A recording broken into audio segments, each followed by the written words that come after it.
naquit au sein de la famille la plus puissante de Russie. Elle était grande-duchesse. Le jour de sa naissance, son père, le dernier tsar de Russie, écrivit dans son journal « Le deuxième jour lumineux et joyeux pour notre famille. À 10h40 du matin, le Seigneur nous a bénis d'une fille, Tatiana. La pauvre Alex a souffert toute la nuit sans fermer l'œil un seul instant, et à 8h, elle est allée dans la chambre de la grand-mère. Merci mon Dieu pour cet instant. Tout s'est déroulé rapidement et sans danger, et je ne me sens pas nerveusement épuisée. Notre fille aînée est très heureuse de sa petite sœur. Parmi ses sœurs, Tatiana était la plus sérieuse, mais aussi la plus connue. Il lui arrivait même de représenter la famille impériale lors d'occasions officielles. Très responsable, elle entretenait également, des 4 filles, la relation la plus étroite avec leur mère, l'impératrice Alexandra. Dans la vidéo d'aujourd'hui, Tatiana Nikolaïevna Romanov, surnommée la gouvernante. Mais avant cela, si vous êtes déjà abonné, n'oubliez pas de laisser un j'aime si cette histoire vous plaît et de partager votre avis en commentaire. Et si vous êtes nouveau ici, abonnez-vous et activez la cloche des notifications pour ne rien manquer des récits fascinants sur les anciens monarques. Tatiana naquit le 10 juin 1897. Elle était la seconde fille de l'empereur Nicolas II et de l'impératrice Alexandra Fyodorovna. À sa naissance, elle pesait près de 4 kilos. Et le médecin dut recourir au forceps pendant l'accouchement. Lorsqu'Alexandra reprit conscience, encore sous l'effet du chloroforme, elle vit autour d'elle des visages anxieux et inquiets et se mit à pleurer. « Mon Dieu, encore une fille! Que dira la nation? Que dira la nation ?» s'écria-t-elle. Le grand-duc Constantin Constantinovitch écrivit que tous furent profondément déçus, car on espérait un fils. Et le grand-duc Georges Alexandrovitch, frère cadet de Nicolas, déclara en plaisantant « Je me préparais déjà à me retirer, mais il n'en sera rien. Selon la loi de succession, le trône impérial de Russie ne pouvait être transmis à une femme, sauf en cas d'extinction complète des lignes masculines légitimes. » Ainsi, après la naissance de Tatiana, l'héritier demeurait le grand-duc Georges, le frère du tsar. Comme tous les enfants de la dynastie Romanov, Tatiana fut élevée avec une stricte austérité. Elle et ses sœurs dormaient sur des lits de camp sans oreiller, prenaient chaque matin des bains froids et se consacraient à la broderie et au tricot, confectionnant des présents destinés à être donnés ou vendus lors de bazars de charité. Leur mère croyait fermement à une éducation de type spartiate pour les jeunes filles. Tatiana et sa sœur Olga furent inséparables dès l'enfance. Au printemps 1901, Olga contracta la fièvre typhoïde et resta plusieurs semaines alitée à l'infirmerie. Lorsqu'elle commença à se rétablir, Tatiana obtint la permission de la voir 5 minutes, mais ne la reconnut pas. Lorsque leur gouvernante lui expliqua que cet enfant pâle et amaigri était bien Olga, Tatiana, qui n'avait alors que 4 ans, éclata en sanglots et protesta, affirmant que cette fillette ne pouvait être sa sœur. La gouvernante eut bien du mal à la convaincre qu'Olga guérirait. À propos de Tatiana, une amie proche de sa mère, Anna Virubova, raconta plus tard « Tatiana était la parfaite incarnation de sa mère. Plus grande et plus élancée que ses sœurs, elle possédait la douceur et l'élégance de ses ancêtres anglais. Elle était aimable, sereine et profondément affectueuse. Elle manifestait envers ses jeunes sœurs et envers son frère un esprit protecteur si marqué qu'en plaisantant, ils la surnommèrent « la gouvernante ». Parmi toutes les grandes duchesses, Tatiana était la plus aimée de ceux qui la connaissaient.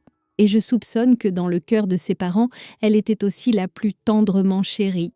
Tatiana était sociable, aimait la compagnie et les amitiés durables. Mais pour ces jeunes princesses nobles et isolées, trouver de véritables amis relevait souvent de l'impossible.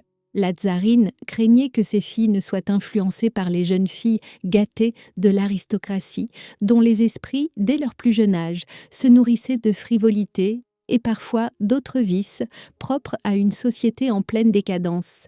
C'est pourquoi elle décourageait tout rapprochement avec leurs cousins ou autres parents, dont beaucoup affichaient déjà des idées et des comportements bien trop précoces. Tatiana et Olga étaient connues, étaient connues comme le grand duo de la famille, tandis que leurs 2 sœurs cadettes formaient pour le petit duo. Les 4 sœurs s'envoyaient des cadeaux et signaient leurs lettres de ce surnom partagé. Elles faisaient tout ensemble, partageant entre elles et avec leurs rares amis chaque petit trésor, chaque secret. Sophie Buxtehude, dame de compagnie de la tsarine, se souviendra plus tard. Un jour, elles décidèrent que ma robe avait besoin d'un collier de rubis pour être complète. Je leur répondis que je n'en avais pas. que mes perles suffisaient. Tatiana sortit et revint avec plusieurs broches, insistant pour que j'en porte une. Naturellement, je refusai à sa grande surprise. Alors elle me dit « Nous, les sœurs, nous nous prêtons toujours nos bijoux. Nous trouvons toujours la parure parfaite pour chaque robe. » En grandissant, Tatiana devint une jeune femme d'une beauté reconnue. Ses cheveux châtain roux, ses yeux bleus et ses traits délicats la rendaient inoubliable. Beaucoup la considéraient comme la plus belle des 4 grandes duchesses. En 1900, le magazine britannique Women at Home écrivait « De toutes, la fleur du troupeau par sa beauté est la grande duchesse Tatiana ».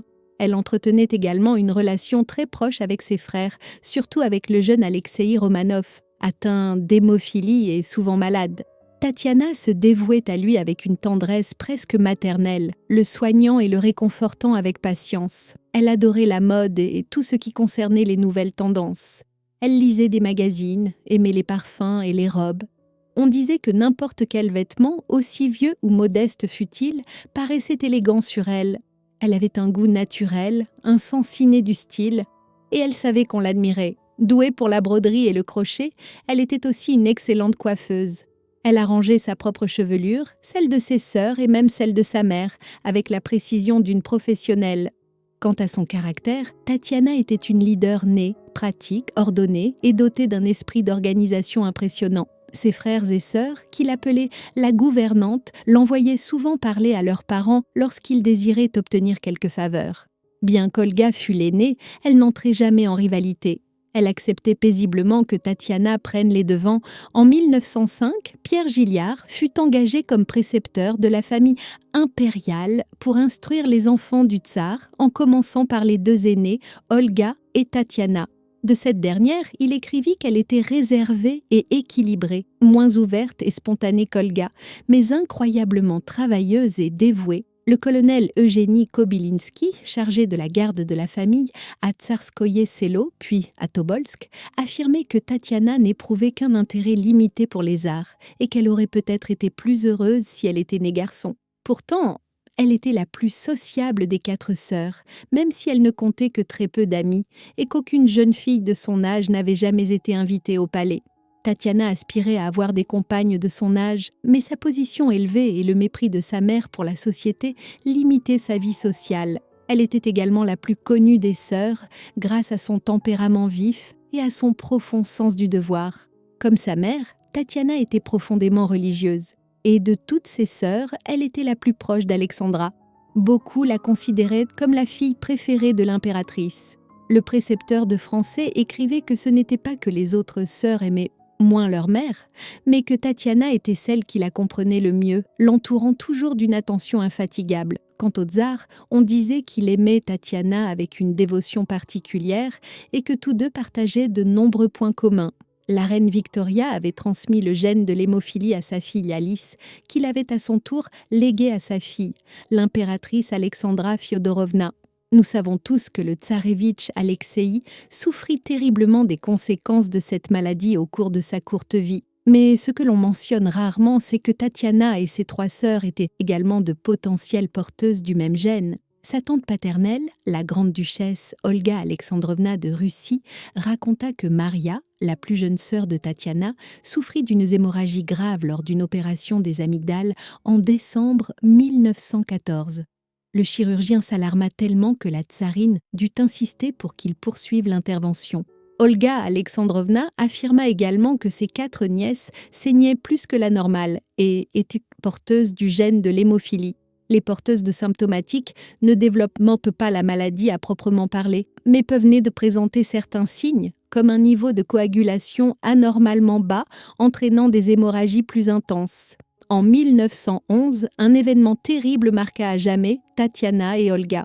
Toutes deux furent témoins de l'assassinat du ministre Piotr Stolypine lors d'une représentation à l'Opéra de Kiev. Ce même mois de septembre, le tsar Nicolas II écrivit à sa mère, l'impératrice douairière Maria Fyodorovna, soulignant que l'événement avait profondément affecté les jeunes filles. Tatiana pleura sans consolation et toutes deux eurent du mal à trouver le sommeil cette nuit-là. Durant son adolescence, Tatiana reçut le titre de colonel honoraire et fut désignée pour commander un régiment de soldats. Elle et Olga effectuaient fréquemment des inspections, et si Tatiana appréciait la compagnie des officiers, elle était souvent scandalisée par leur comportement. Un jour, un groupe d'officiers, à bord du yacht impérial, remit à Olga un article de journal montrant le David de Michel-Ange entièrement nu.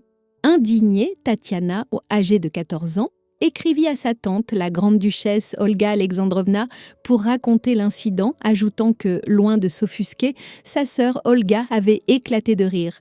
Riant et confuse, aucune des personnes présentes n'avoua être responsable de ce geste.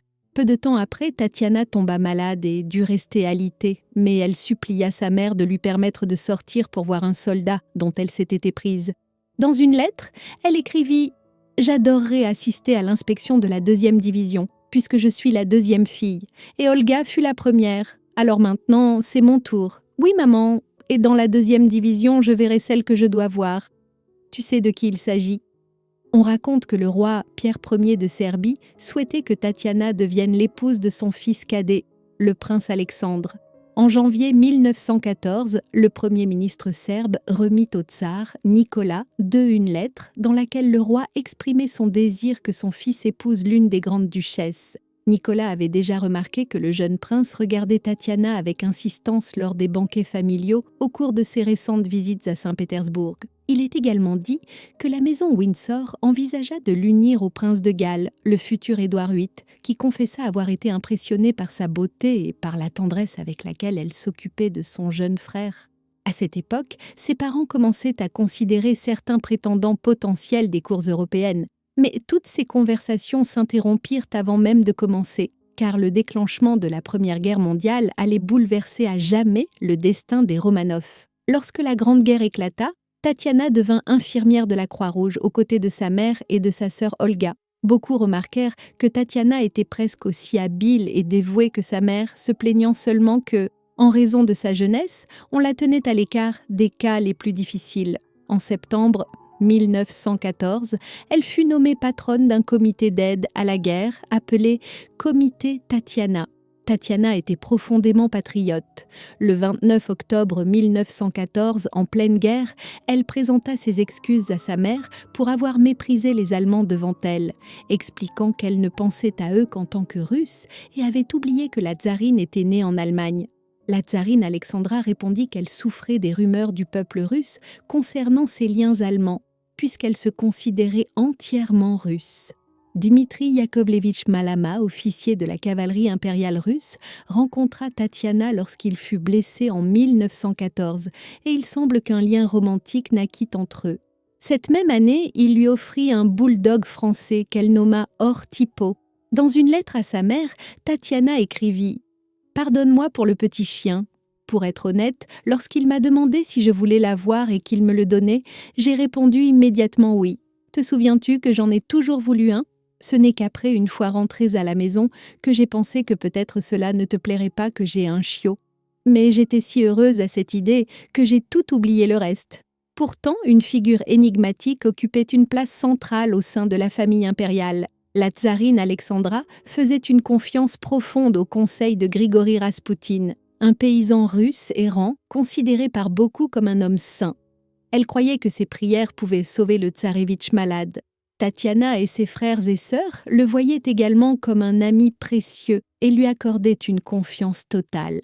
Dans une lettre, la jeune Tatiana, âgée d'11 ans, supplia Raspoutine de lui rendre visite, se lamentant de la difficulté qu'elle éprouvait à voir sa mère malade, bien qu'elle écrivît qu'il le savait déjà, car, disait-elle, il savait tout.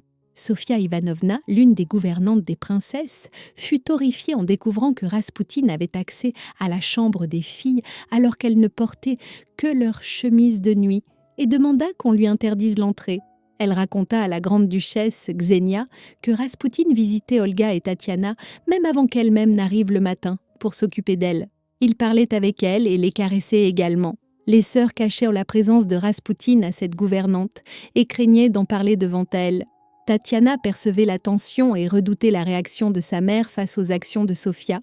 Le 8 mars 1910, Tatiana, alors âgée de 12 ans, écrivit à sa mère « J'ai tellement peur que Sofia dise quelque chose de mauvais sur notre ami. J'espère que notre gouvernante sera gentille avec lui maintenant. » Alexandra renvoya immédiatement Sofia Ivanovna. La majorité des témoignages s'accordent à dire que Raspoutine entretenait une relation innocente avec les enfants. Il n'était pas fou, il savait parfaitement jusqu'où il pouvait aller. Pourtant, le tsar Nicolas II lui demanda d'éviter à l'avenir de retourner dans la chambre des petits. La grande-duchesse Xenia fut horrifiée en entendant l'histoire racontée par Sofia Ivanovna. Le 15 mars 1910, elle nota dans son journal qu'elle ne comprenait pas comment son frère et sa famille pouvaient le considérer Raspoutine, qu'elle voyait simplement comme un paysan sale, presque comme un saint.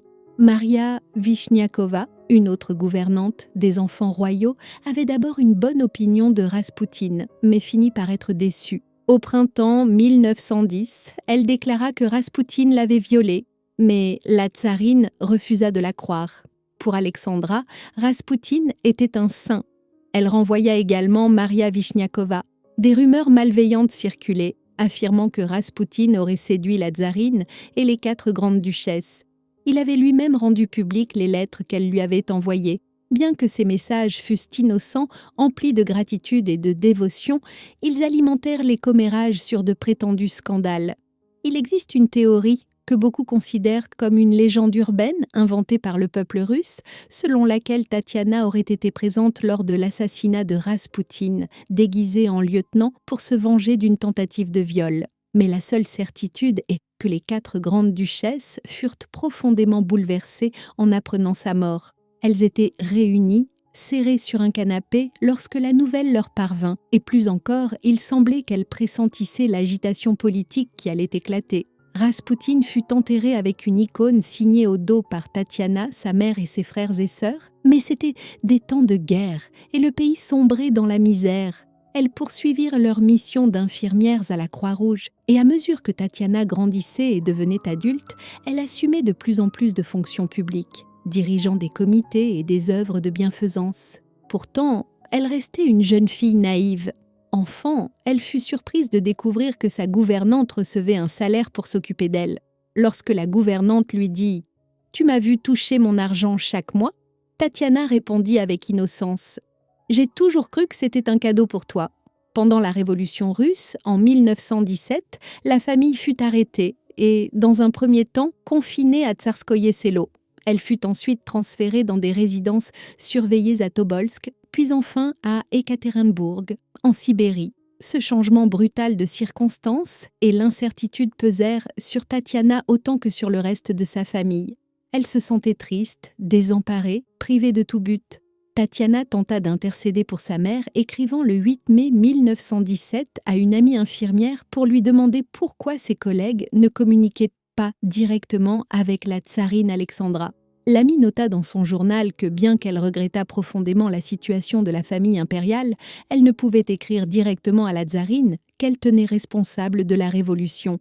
Dans ses lettres, Tatiana exprimait également son inquiétude pour ses collègues infirmières et pour un patient qu'elles avaient soigné ensemble. En avril 1918, les bolcheviks transférèrent le tsar Nicolas II, la tsarine Alexandra et Maria à Ekaterinbourg. Le reste de la famille demeura à Tobolsk, car le tsarévitch Alexeï avait subi une nouvelle crise d'hémophilie et ne pouvait voyager. C'est Tatiana qui convainquit sa mère de cesser de se tourmenter et de prendre la difficile décision d'accompagner son mari, laissant Alexeï derrière elle. Durant le mois où elles furent séparées de leurs parents et de leurs sœurs, Tatiana, Olga et Anastasia, accompagnées de leurs dames de compagnie, se consacrèrent à coudre des pierres précieuses et des bijoux dans les doublures de leurs robes, espérant les cacher à leur geôlier. Alexandra avait écrit qu'à leur arrivée à Ekaterinbourg, elle, Nicolas et Maria avaient été sévèrement fouillés et que plusieurs objets leur avaient été confisqués. Les cachettes s'avérèrent efficaces. Les bolcheviks ne découvrirent les bijoux dissimulés dans les vêtements qu'après les exécutions. Pierre Gilliard, le précepteur français qui les accompagna jusqu'à Tobolsk, bien qu'il ne pût suivre le reste de la famille à Ekaterinbourg, se souviendrait plus tard de la dernière fois qu'il les vit. Le marin Nagorny, chargé de Alexeï, passa devant ma fenêtre portant l'enfant malade dans ses bras. Derrière lui venaient les grandes duchesses, traînant valises et petits objets personnels. J'essayai de sortir, mais le garde me repoussa brusquement vers la chambre. Je revins à la fenêtre. Tatiana fut la dernière à passer, portant son petit chien et peinant à traîner une lourde valise marron. Il pleuvait et je vis ses pieds s'enfoncer dans la boue à chaque pas. Nagorny tenta de l'aider mais fut violemment repoussé par l'un des commissaires.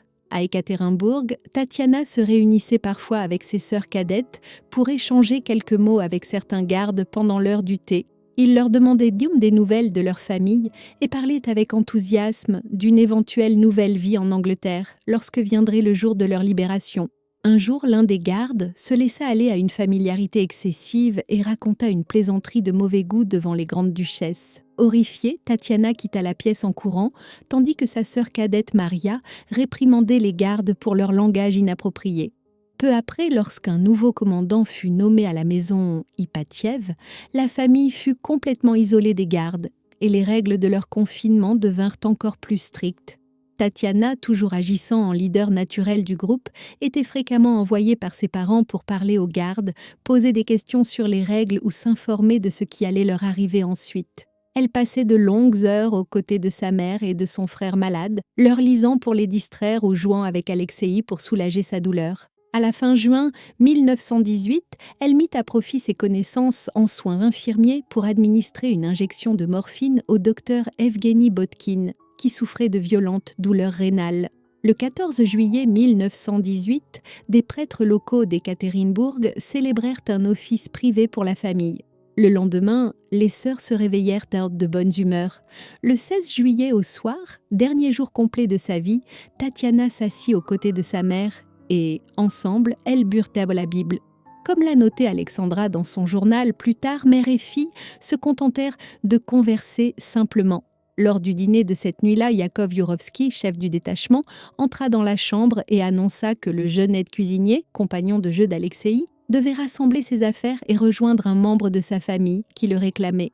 En réalité, le garçon fut envoyé dans un hôtel de l'autre côté de la rue, car les gardes ne souhaitaient pas l'assassiner avec les Romanov. Cette même nuit, à l'aube du 17 juillet 1918, la famille fut réveillée et informée qu'elle devait descendre au sous-sol, des troubles ayant éclaté en ville.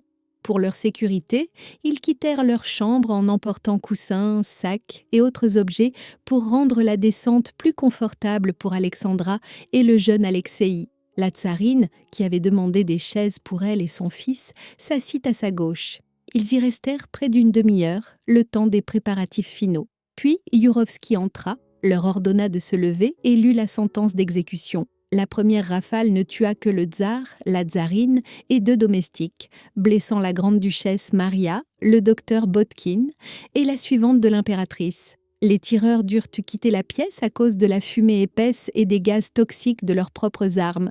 Après quelques minutes, lorsque la brume se dissipa, ils revinrent. Le docteur fut exécuté. Ils tirèrent à plusieurs reprises sur le tsarévitch Alexei, mais les balles ne purent traverser les joyaux cousus dans ses vêtements.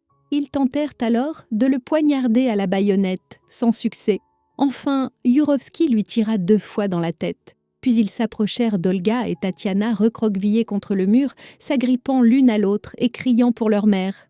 Ils les attaquèrent avec des baïonnettes de 20 cm, mais encore une fois, les bijoux cachés amortirent les coups. Selon Yurovsky, les sœurs tentèrent de se relever, mais Tatiana mourut instantanément, touchée à l'arrière de la tête. Un instant plus tard, Olga tomba elle aussi, mortellement atteinte. Pendant des décennies, les théoriciens du complot affirmèrent qu'un ou plusieurs membres de la famille et Romanov auraient survécu, d'une manière ou d'une autre, au massacre. Ces spéculations persistèrent même après que les corps de la plupart des membres de la famille eurent été retrouvés et identifiés dans une fosse commune. Découverte dans une forêt aux abords d'Ekaterinbourg et exhumée en 1991. Cependant, 2 corps restaient manquants, celui du tsarévitch Alexei et celui d'une des 4 grandes duchesses. Au fil du temps, d'autres théories émergèrent. L'auteur Mikhail Oklecho affirma dans son livre de 1995 « Les conspirations Romanov », les Romanov et la maison Windsor, que Tatiana aurait été secourue et emmenée en Angleterre. Là, elle se serait supposément mariée à un officier britannique et aurait vécu sous le nom de Larissa Tudor. Son affirmation reposait sur l'étude des journaux de l'agent britannique Richard Mainitz Hagen, qui suggérait qu'une grande duchesse, supposément Tatiana, avait été libérée avec succès. Pourtant, les historiens rejetèrent cette version, insistant sur le fait que tous les Romanov, y compris Tatiana, furent assassinés à Ekaterinbourg. Le 23 août 2007, un archéologue russe annonça la découverte de 2 squelettes partiellement carbonisés à Ekaterinbourg, correspondant à la description des mémorandums de Jurovsky. Les experts affirmèrent que les restes appartenaient à un garçon de 12 à 15 ans et à une jeune fille de 15 à 19 ans. Le 30 avril 2008, des scientifiques légistes russes confirmèrent par test ADN que ces restes correspondaient au tsarevitch Alexei et à l'une de ses sœurs. Avec cette découverte, la famille du tsar était enfin réunie dans son intégralité. Tatiana Nikolaïevna Romanov avait 21 ans lorsqu'elle fut assassinée avec sa famille.